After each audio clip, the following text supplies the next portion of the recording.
Por favor, salude a Monsieur Théry y pregúntele como director de la Coalición para la Abolición de la Prostitución, director de la CAP International, si la multa es posible que llegue a acabar con la prostitución.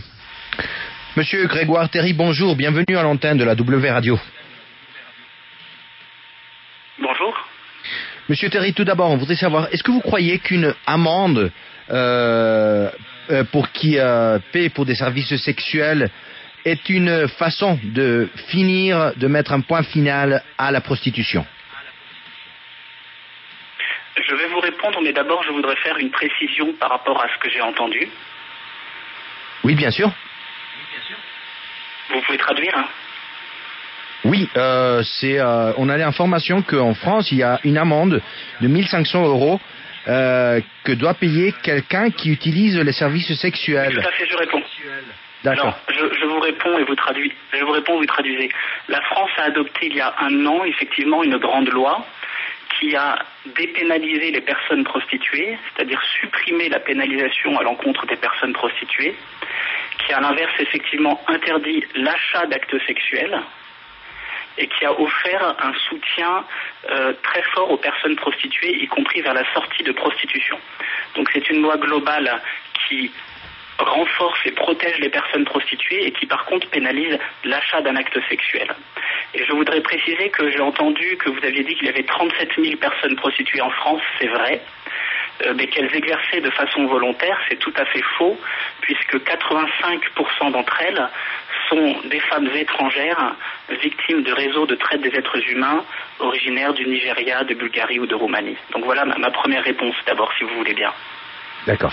Bueno, lo que nos dice es que efectivamente lo que se hizo en Francia fue lo siguiente: despenalizar el acto de la prostitución, es decir, las personas que se prostituyen, y al contrario, prohibir la compra o el uso de servicios sexuales. Y la prohibición viene de la mano de esta multa que tiene como objetivo efectivamente desestimular el uso de servicios sexuales. Esto viene de la mano de una ley integral en donde además se le da un apoyo a las personas que hoy están en el trabajo sexual para que salgan del trabajo sexual, para ofrecerles otras oportunidades. Ahora, él sí lo que nos quiere precisar es que el 85% de los trabajadores sexuales en Francia vienen del extranjero y en muchas ocasiones no están allí de su propio gusto, sino que lo han hecho en medio de una red de trata de personas que envía personas de África o de otras zonas del planeta para que se dediquen al trabajo sexual en Francia. Juan Pablo, mi pregunta para el señor Théry es la siguiente.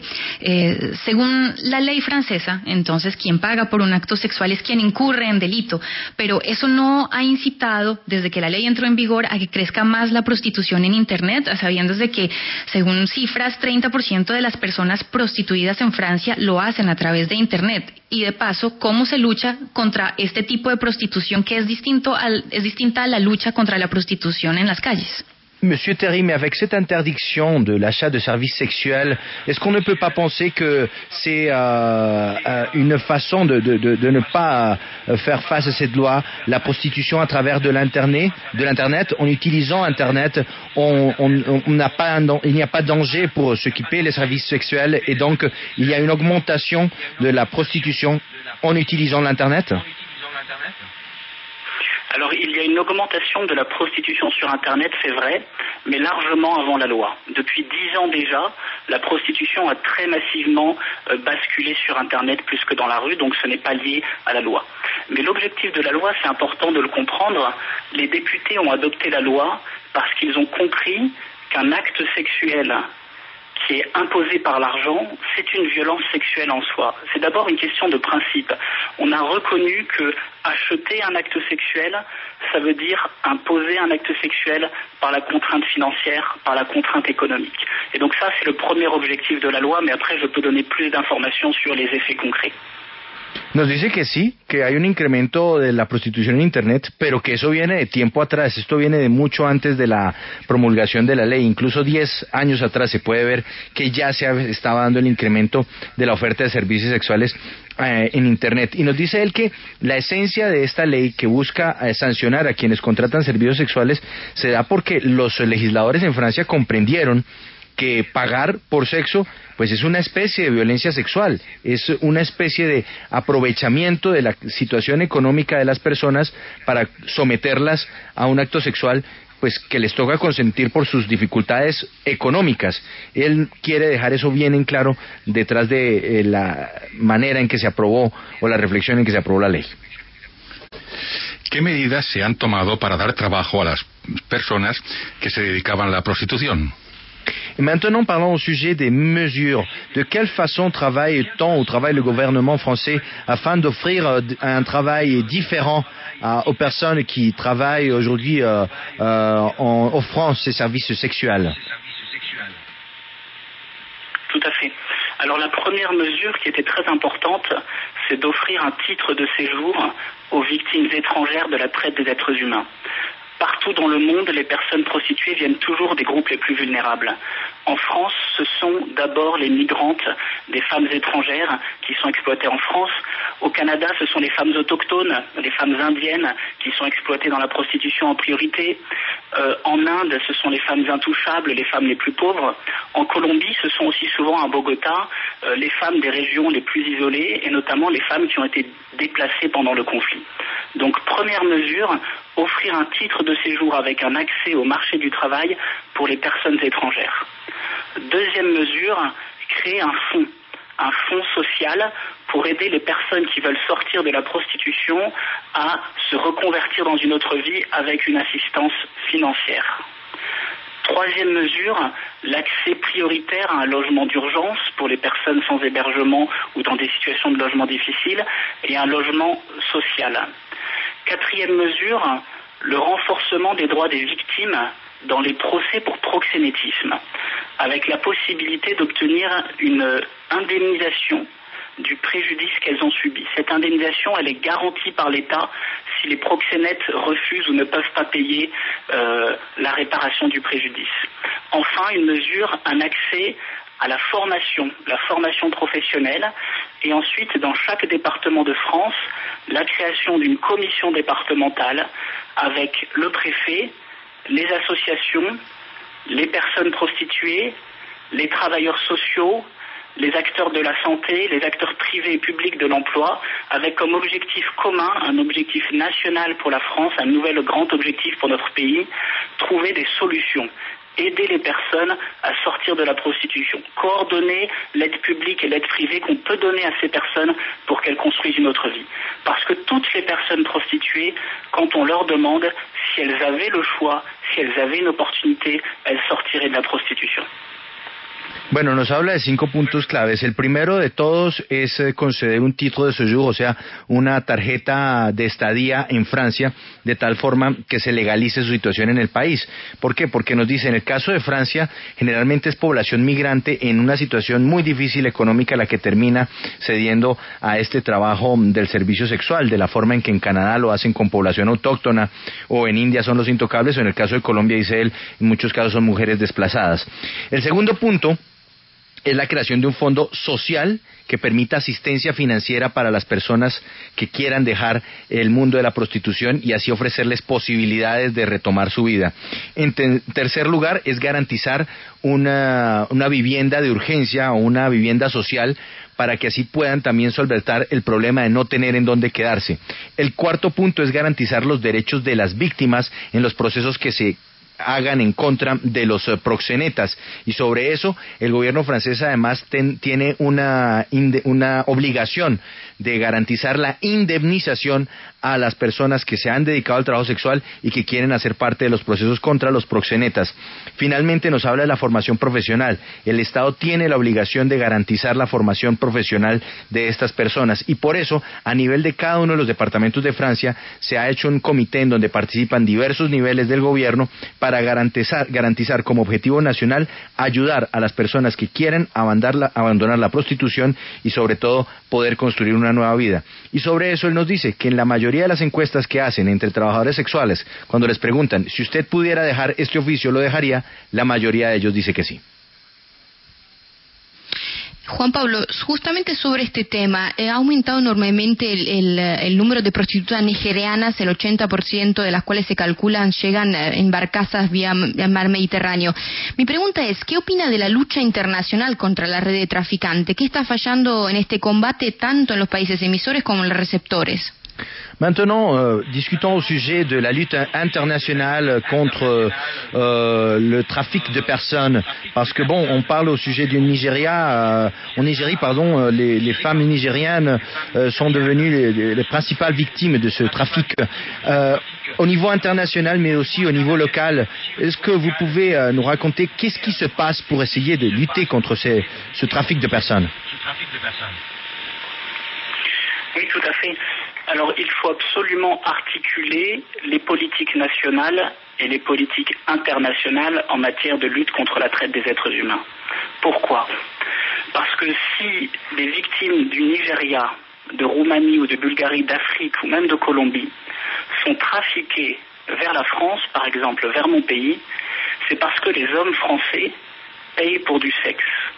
Et c'est parce que les femmes françaises, dans leur majorité, grâce à l'émancipation économique et la conquête des droits, ont pu construire une vie en dehors de la prostitution.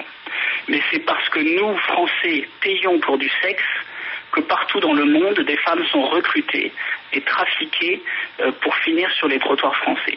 Donc il faut absolument articuler la responsabilité nationale des hommes qui doivent renoncer à ce privilège masculin, je parle de privilège masculin, de privilège patriarcal, de pouvoir disposer du corps des femmes.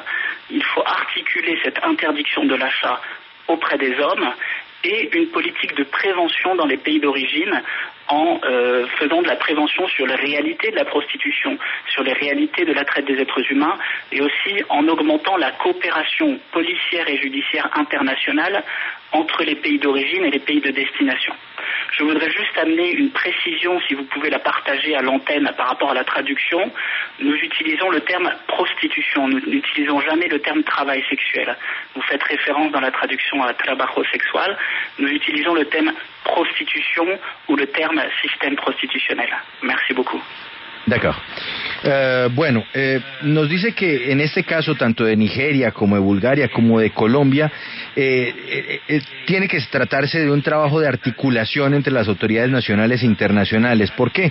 Porque algo se debe reconocer, y es que existe, por una cultura patriarcal, los hombres que pagan por el sexo. Y entonces, en esa línea, pues por un lado, tiene que darse el trabajo recíproco de, por un lado, pues tratar de contener esto, sobre todo cuando pues las mujeres, a través de la emancipación, las mujeres francesas pues ya no tienen que estar en los andenes, pero en cambio llegan estas mujeres que en medio de sus dificultades económicas sí están dispuestas a hacerlo. Pero entonces nos habla de cooperación entre las autoridades de los países de origen y los países que están recibiendo a la prostitución, porque de esa manera se podría llegar a trabajar directamente sobre el tema. Y respecto al manejo del término trabajo sexual, nos dice que él prefiere que no utilicemos, por lo menos en esta traducción, el término trabajo sexual. En la organización que él lidera, él se refiere a la prostitución y al trabajo de la prostituta. No habla de trabajo sexual, que considera un eufemismo. Juan Pablo, cuando empezamos a discutir esta propuesta de la representante Clara Rojas, surge obviamente ese argumento que siempre tenemos cuando nos referimos a lo que pasa en Francia, en Suecia, y es que una cosa es un país europeo y otra muy distinta es la realidad colombiana, que tenemos contextos socioculturales completamente diferentes. Esto que se aplica en Francia y que ellos han estudiado a profundidad, ¿lo podemos aplicar en Colombia a pesar de que tengamos contextos completamente distintos? Monsieur Terry, très souvent, lorsque on trouve une idée qui vient de l'étranger, par exemple, nous avons maintenant une parlementaire qui veut l'interdiction de la prostitution en Colombie, on compare avec la France, on compare avec des pays européens et on dit toujours c'est différent, la France, l'Europe, c'est une autre chose, c'est bien différent à la Colombie. Est-ce que vous croyez que dans un pays comme la Colombie, interdire la prostitution, comme ça s'est passé en France, c'est possible? Est-ce que ça aide à finir avec le travail des prostituées? Alors je vous remercie pour cette question qui est extrêmement importante. Et je voudrais vous dire que la réalité de la prostitution, elle est universelle. Elle est historique et elle est universelle.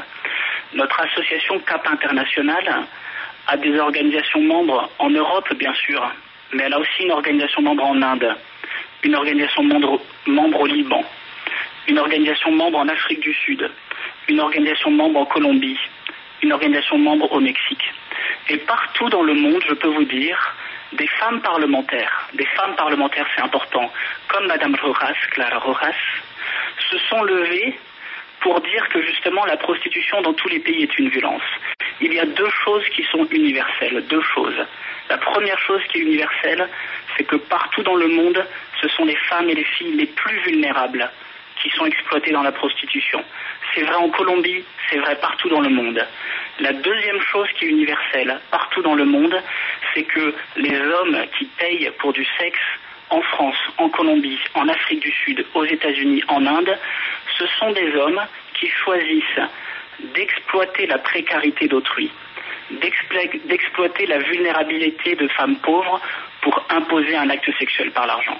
Donc bien sûr, le contexte colombien est spécifique, mais il y a une universalité à la fois dans la vulnérabilité des personnes prostituées et une universalité dans ce choix patriarcal des hommes qui impose un acte sexuel par l'argent. Et je pense que c'est un élément extrêmement important et c'est pour ça que nous soutenons, nous avons lu, j'ai déjà lu ce matin la proposition de loi de Madame Clara Rojas et je trouve que son exposé des motifs, la justification de sa loi qui est écrite par une parlementaire colombienne entre parfaitement en résonance avec la justification de la loi française par exemple.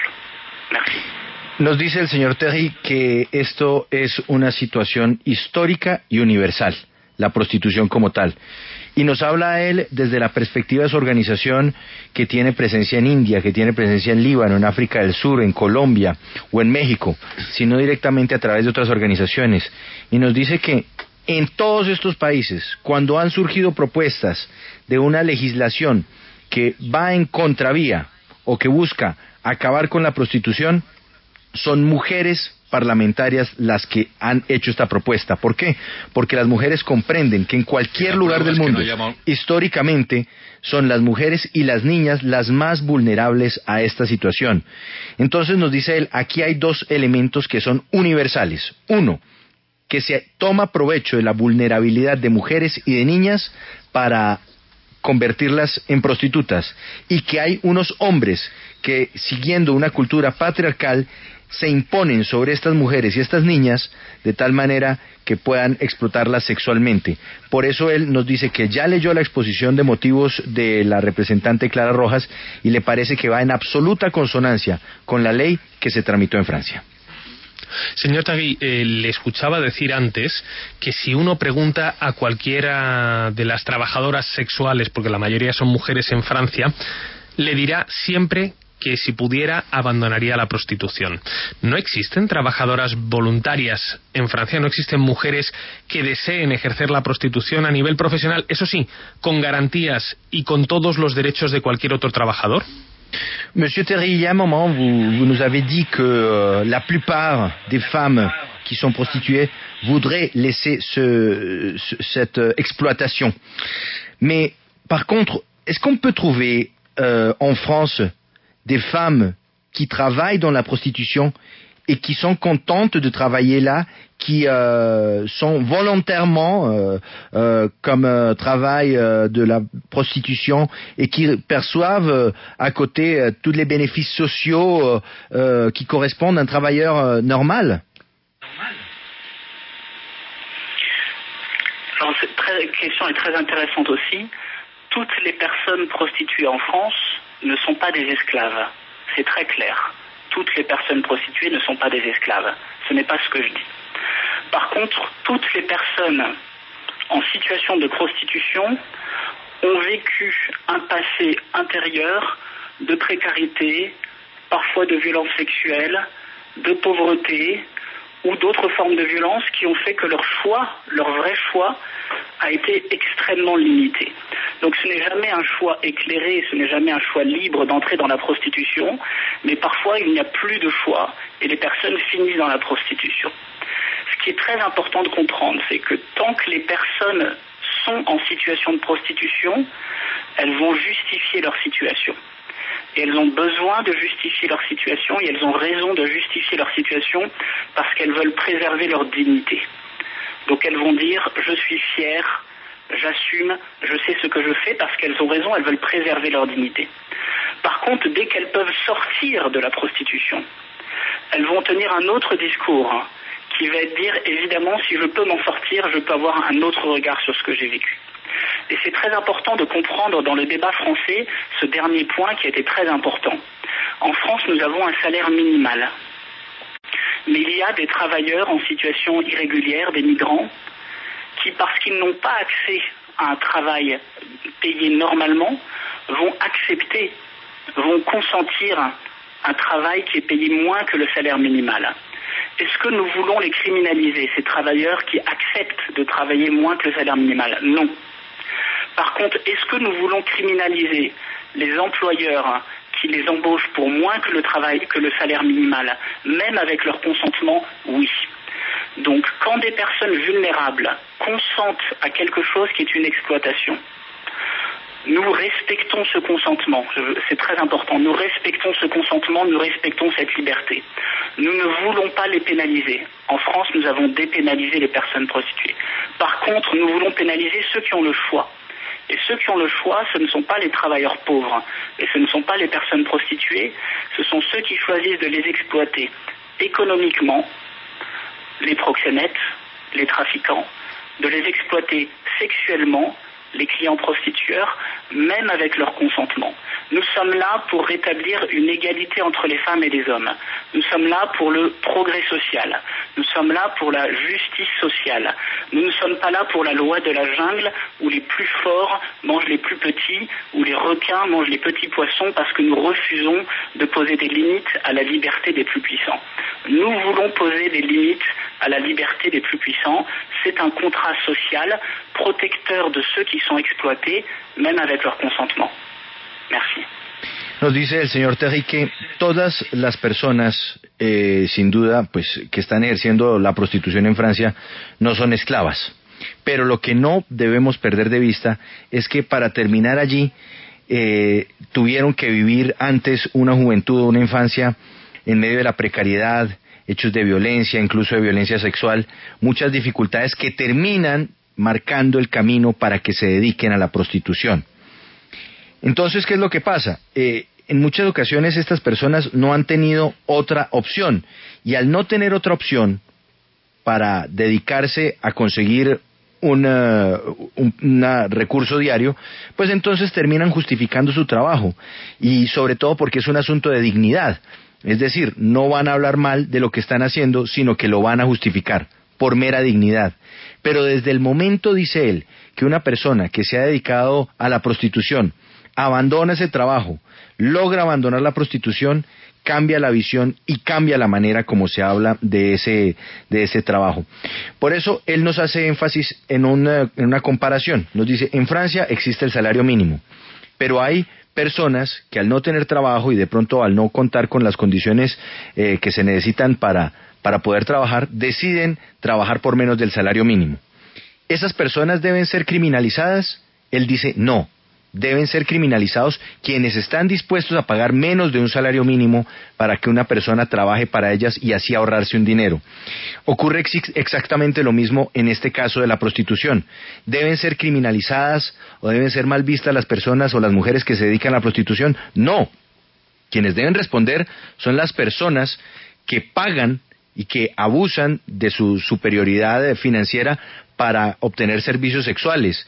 Deben ser criminalizados los proxenetas, que se aprovechan de las mujeres para explotarlas. En este caso, dice él, no podemos apoyar que la sociedad siga manejándose según la ley de la jungla, en donde los peces grandes se comen al chico. Eso es algo con lo que ellos no van. Entendiendo la intención, que es clara, ¿no le preocupa a él que esto lleve a llevar a estas mujeres a sumergirse aún más en la clandestinidad, quedando en unas condiciones aún peores de las que se encuentran? Mais ne croyez-vous, Monsieur Terry, qu'il y a un certain danger dans le fait d'interdire la prostitution, et c'est que en interdisant la prostitution, ce monde de la prostitution devient encore plus obscur, finissent par mettre les femmes exploitées dans des conditions encore plus dangereuses, étant donné qu'elles devront essayer de faire son travail sans alerter les autorités? Alors c'est aussi une question extrêmement importante et nous devons être très vigilants.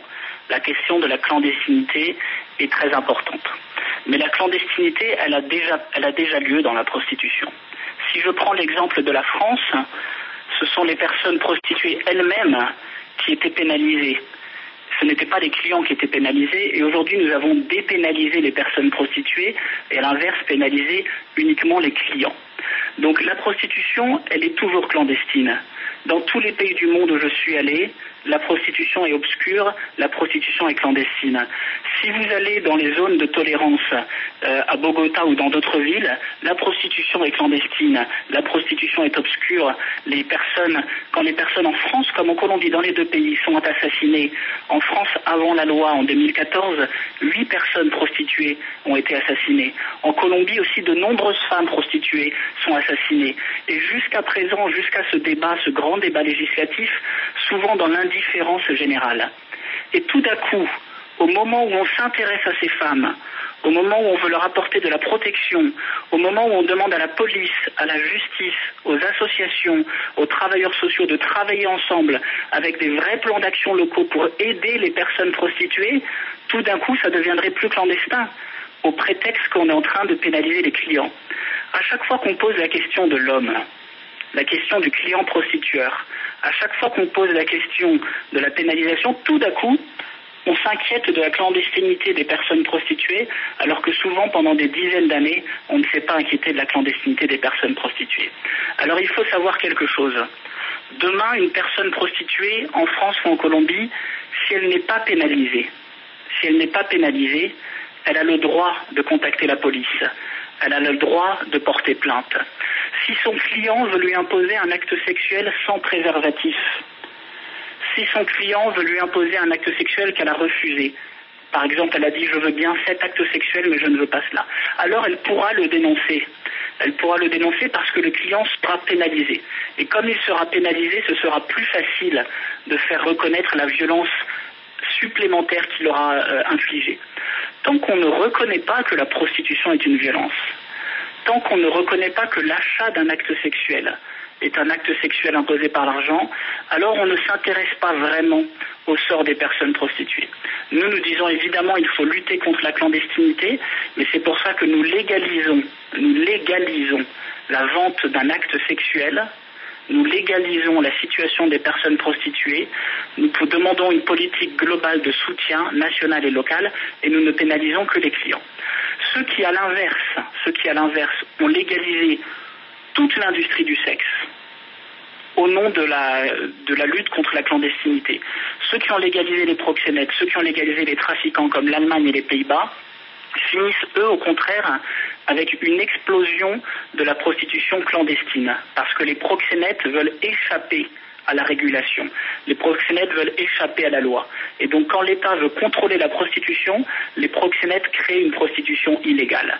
Donc il vaut mieux légaliser la vente d'actes sexuels et pénaliser fermement l'achat d'actes sexuels et le proxénétisme. Monsieur Terry, je vous remercie de votre temps et de nous avoir reçus ce matin sur la W Radio. Merci beaucoup. Bueno, nos dice que este tema de lo clandestino es muy importante y es algo que exige una absoluta atención, Félix. De hecho, nos dice que la clandestinidad existe desde siempre. No en vano, antes, cuando en Francia estaba penalizado el trabajo sexual y buscaban y sancionaban a las mujeres, hombres que se dedicaran a esto, pues ya existía una clandestinidad. Pero nos dice es que históricamente la prostitución es oscura y clandestina. De hecho, usted va, dice él, a una zona de tolerancia en Bogotá o a una zona de tolerancia en Francia y usted se encuentra con que todo, a pesar de que se sabe que está ahí, mantiene un halo oscuro y clandestino, al punto que un sinnúmero de mujeres que se dedican al trabajo sexual son asesinadas cada año ante una indiferencia general. Así que cuando desde el momento mismo en el que se empieza el gobierno a interesar en el trabajo sexual, ahí es cuando se le empieza a quitar ese halo de clandestinidad, cuando se crean planes de acción para tratar de sacar a las mujeres que están en el trabajo sexual, ahí es donde se empieza a romper ese círculo de la clandestinidad, porque se deja de proteger a los clientes para proteger a las mujeres, y cuando a las mujeres ya no se les penaliza, cuando a las mujeres ya no se les sanciona, o a los trabajadores sexuales ya no se les sanciona, pues pueden denunciar actos no consensuados, pueden denunciar un cliente que se rehusó a hacer el preservativo, y entonces ahí se empieza a romper ese círculo del acto sexual impuesto por el dinero. Eso sí, se necesita una política global, porque nos dice él que en países donde se ha legalizado la prostitución, como Alemania o los Países Bajos, termina dándose un fenómeno bien particular, y es que a pesar de que existe la legalización, se termina dando también una explotación clandestina del sexo. ¿Por qué? Dice él que los proxenetas, que los que se dedican a este mercado del trabajo sexual, quieren escapar a la ley sea como sea, y por eso tampoco es la salida en este sentido. Pero, Juan Pablo, ¿eres un poco inspirador de Clara Rojas? Pues yo lo siento muy conectado con Clara Rojas. No sé si él o de pronto la organización Espejo que puedan tener ellos aquí en Colombia pudieron haber sido quienes le sirven a Clara Rojas para argumentar en su exposición de motivos esta iniciativa de ley, pero sí es claro que él está en absoluta sintonía con ella. Pero, Juan Pablo, también hay que mirar los resultados, ¿no? En un país desarrollado, potencia mundial como Francia, esta ley entró a trabajar el año pasado. A la fecha, han sido multadas 800 personas, Juan Pablo. ¿Quiere decir que salieron 800 clientes del negocio o que salieron 800 mujeres de la prostitución? ¿Qué son 800? ¿Qué son 800 para el mundo de la prostitución en Francia? Creo que es muy poquito, ¿no? Sí, pues es que usted hace una división sencilla de 800, si usted lo divide por 300 días, digámoslo así, no alcanzan a ser ni siquiera 3 personas en un mismo día. Entonces es muy poco frente a un mercado que es muy grande y que además, a pesar de lo que dice el señor Teji, pues sigue siendo clandestino tanto allá como acá, como en gran parte del mundo. Pero que sea poco... Donde funcionan las cosas... 3 personas por día, toda una ley para 3 personas por día en Francia. Pero mire, Julio, es que sea muy poco la sanción, entendiendo que ese puede ser un indicador. También lo que se intenta es generar una educación y cambiar patrones a futuro, para precisamente cambiar esa mentalidad de quienes son los consumidores o quienes serán los consumidores de prostitución en un país. Y obviamente usted esa educación pues la cambia no en un año, se cambia en una generación. Pero de eso se trata, de empezar a construir, pues creo yo. Pues yo no creo, pero Camila, escuchemos qué dicen los oyentes. Si la explicación que yo creo que origina en buena parte la sana y yo creo que bien inspirada propuesta de Clara Rojas se justifica. ¿Creen que con las multas se crea, como dice Camila, un patrón cultural hacia el futuro?